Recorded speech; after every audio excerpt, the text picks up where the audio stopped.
3 ans d'instruction pour condamner le pays à verser des indemnités de 75 000 francs aux enfants de René Gello et 1 million à son épouse. La famille est déçue.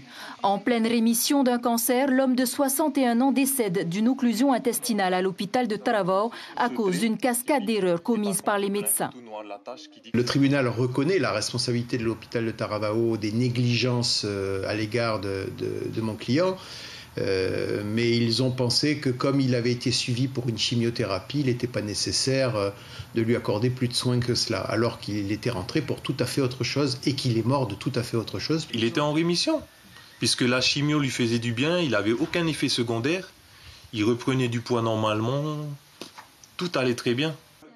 L'expertise a effectivement mis en évidence la négligence médicale en l'absence de diagnostic d'un syndrome occlusif. À partir du dimanche où René consulte la première fois, 5 médecins se succèdent. Lorsque le dernier le prend en charge le jeudi, il est trop tard. Dans le verdict, aucun des 5 praticiens n'est mis en cause. En l'occurrence, la médecin qui l'a pris le dimanche, qui n'a pas fait le scanner, puisque c'est de là que tout a commencé en fait.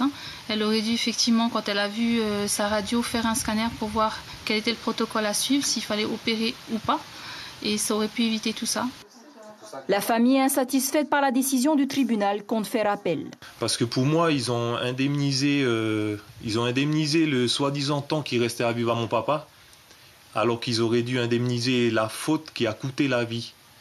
La vie d'un homme qui aurait pu vivre avec nous, qu'on aurait pu profiter encore avec lui. Pour son épouse, aujourd'hui sans revenu et ses enfants, cette erreur aurait pu être évitée et leur père serait encore auprès d'eux.